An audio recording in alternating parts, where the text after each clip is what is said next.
And so just ignore me and talk to these two beautiful ladies. Okay. Alrighty, so to get things started, can I have you say and spell your first and last name and then give me your title? James Bellar, JamesBellar. I'm the director, shelter director and director of programming at Transformation Park. Okay. So, just kind of an estimate, how many people would you say at Transformation Park have some kind of significant health issue? Right now, or what we've seen come through there, I would say probably 25% of our residents have some sort of higher need as far as just daily living type situations. It could be higher, but those are just the kind of major ones, whether it's wheelchair, missing limbs, COPD. We have, I think, 4 oxygen machines at this moment in the facility that help our guys out. And then just wound care stuff of things that have happened out. One of the big things I saw this year too was kind of spider bites, because if they're out and they're, have slept somewhere in the woods or in an area that isn't meant for habitation, maybe, spiders get them, and that then turns into something major if they don't just do some care to it. Okay. 1 second. I need to fix the mic. Sorry. Okay, Lacey, that will you thing get me fell water? Yeah. That thing fell over. Oh, never Because mind. those are not spider bites. That's xylazine. Really? It's from drugs. Really? Yes. I don't, but Because some when- on their faces though. We have seen some, but, Because when I was using uh-huh, in Denver a few years ago, mm-hmm, I got one, and then like 10, 11 of my friends got one, and I'm like, there's no way that we all magically have spider bites. okay, I'll let you fix that. I mean, you could say No, that. yeah, It's about awareness, because in Denver they have harm reduction, but they educated us about that while they have the harm reduction stuff, they come and they give you the stuff for safe usage, yeah, which is completely taboo here, like they're not gonna do that. sure. But it's a whole other world, but that's how I came to know about it, and it's stuff that they're putting in the drugs, it's bad. yeah. And it gives them those, because possibly it could have been even a mosquito bite. Yeah, or yeah, whatever. But because of what's in the drugs, it festers and gives them this Then big the nasty- pick and the, yep. Good to go. So how would you say Transformation Park tries to help these residents manage their conditions?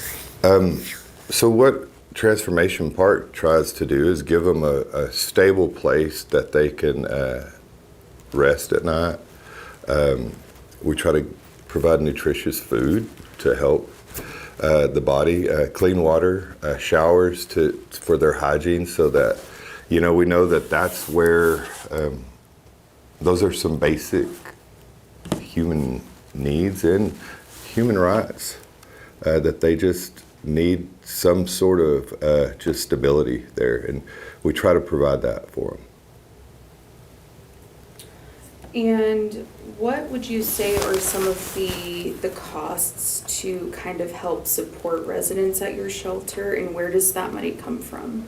So right now we are funded by donations. We're working on some grants. We've been saying the 3 C's: city, commerce, and churches. We have a lot of support from area churches around, and even some churches that are outside of this area have supported us. We continue. We haven't stopped the need of more support, but we found that one of our biggest things right now is the medical part of it. And we do have some great partners with, we're partnering with Hilda City. RHN is another one that they provide services to our residents, and they'll even, we can get a ride for them. They help a lot. The thing where we're seeing the issue is things that aren't quite an emergency, but where I would go to my GP to go get this checked out, they can't do that, and it's not something big enough in their mind that they need to go get it checked yet. It's sometimes we wait until it is an emergency, and then we have to go get emergency health care, because really that's the option sometimes for them, which isn't effective. It's not efficient. It's not the best route, but it is the route, and that's what I see a lot. And it's like, especially on the weekends, it's like, hey, your only option is to go there. And when people maybe are trying to get care or trying to access resources to help them manage their conditions, from what you've seen, what are some obstacles that kind of prevent them from being able to get that treatment?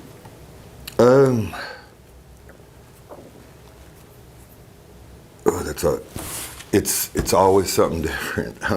There's a barrier one way or another. Maybe we can get them into the clinic to do that, or we go to the clinic and the physician's not in on these days, so it's like they can go and pick up medication or something, but they can't be seen by somebody. So finding the next option, and then a lot of times it's then turning to an emergency room or something like that. And what usually happens, tell me a little bit more about what happens when people aren't able to access their care. What are their next steps? Coming in and getting Tylenol, getting Advil, getting cough medicine, trying to just make it through. And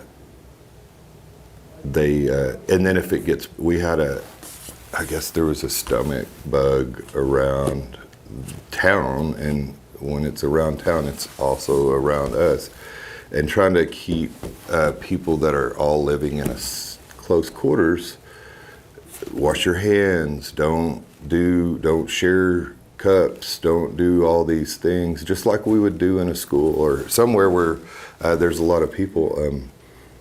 Just try to mitigate that to where it doesn't hit the whole place. But watching people with just getting sick and trying to get them help, and we had a couple people that tried to just make it through, and we had a guy that came in off the streets that was on our front porch area, and we had to call to get care for him because he was like, I'm not sick, but obviously he was in a really bad space. And I'm grateful that we did, because he was able to get the help, but it wasn't getting better. And so, yeah, there's no good, like just like anything, if we're at home and we're sick, we can, bed up, get soup, try to rest. In a shelter, it's not you can't close the door to your room. You can't do that. And I don't know, it's been a challenge to try to help keep people safe and getting the health care and getting the being seen to take care of because once they go and get the medication or whatever it was they need, within days they're back at it, where the ones that don't go, it lingers on and has a longer lasting effect. And we see that, like people that are like, man, go get some help. Let's go to the clinic. Let's get you over there or something like that. So just talking people into that sometimes. We have some, I mean, even out, I have friends, I have family members that are stubborn. They don't want to go to the doctor. But it's like, hey, this is what you need. You mentioned a lot of times sending them or having people go to the emergency room to get care. What happens to them after they've been discharged? What does that process look like for them after getting that emergency care? If they're a resident at Transformation Park, they'll bring them back to Transformation Park. We have started a new policy that if they have any sort of like PICC line, drain tube, different thing that needs a little bit more sanitation, like just cleanliness. Not that we're unclean, but we are a place that has to coexist in there. We're like, hey, we can't, accept them yet and try to hold off on that. But usually they bring them right back to us. Sometimes it's a couple days later, sometimes it's within the same 24-hour period. But we do get quite a few drop-offs, and we've had like, hey, what do we do about this with our team? And it's like, we don't want them getting dropped off somewhere where they don't have just the basic needs that we're trying to provide. So it's like we're going, hey, if they're resident, we're bringing them back in, and we'll help them in the way we can. The fire department, EMS, they've been great about coming, and I'm apologetic. I'm like, I'm sorry guys, man, it's 4 a.m, whatever, I know. But it's these guys do need that, and they come out and they're professionals and they take care of them, and they do good about getting them to where they need to be. So Guyon Saunders is in the process. They've been sold, and from what I understand, a lot of the resources here will be moved to a new shelter by Transformation Park. So what are some of the resources that will be at that new shelter that might help fill in those gaps for health resources and critical care? An actual space to bring in partners, and I don't, just to get, like, if a clinic needed to come in and do some just basic like intake stuff, just well checks, whatever, we'd have a space where they could go and it's private. All their the dignity is there for the residents or the clients to be seen and taken care of, which is really tough right now at the shelter. Just space. We are a shelter. We have the basic needs that we have, but we don't have a space that can be used for that. We have some agencies that we've partnered with that have mobile units. They'll come out and we bring them in, and they come actually inside the park, and they set up and they just work with our clients trying to help them. And we also do the vet thing where they come in and do that. So it's like, if we could do the vet, let's do the humans too, because that's my major concern. And what kind of are some of those partnerships? You mentioned Heal the City and RHN, but are there any others that you are partnered with or are working to partner with? We're working to partner with all the hospitals. We've sat in some meetings with them, and they've been generous to us. I think there's a level now that we're seeing with the health and that part where it's like, we need to get back in the room and have a game plan of how we respond to somebody that is being discharged that might need a level of care, but they don't qualify for that level of care, like a respite type situation. That's what would be great, because some of them come in and they're still ill. they're still not in good shape. We had a guy that had a open heart procedure, and he's back with us now, and you know, he's okay, and we get him to his checks and stuff like that. But they opened him up, and I mean, it would have been nice for him to be in a place, not a shelter, but you know, that's what the option was. And he's one of our good guys, and I'm like, let's get him in here, and we'll do what we can for him. You know, the medication part, we're not nurses in there. We keep the medication in a safe place for them. They come in, we give them their meds, they take them just like they have them, but we'll keep the meds for them if they want that option. And what would you say, in your opinion, what would you say is needed to overall help address the issue of lack of access to care for people experiencing homelessness?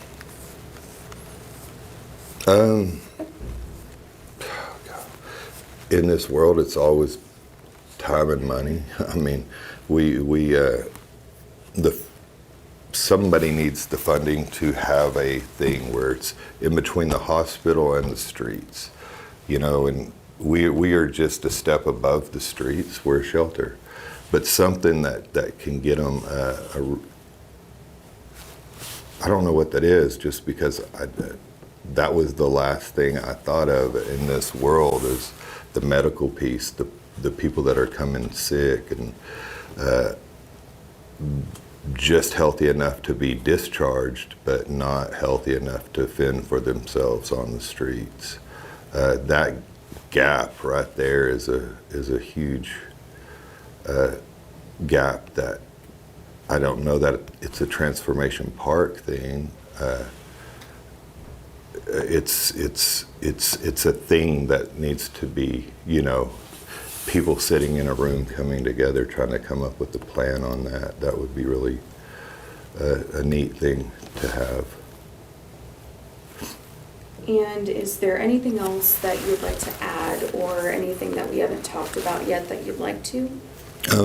Just that, no, we're thankful for the people that are in this, that are doing it. We have volunteers that come and help with different residents and stuff. We have people you're probably going to talk to in a little bit that have a heart for helping people, and that is how we are able to survive.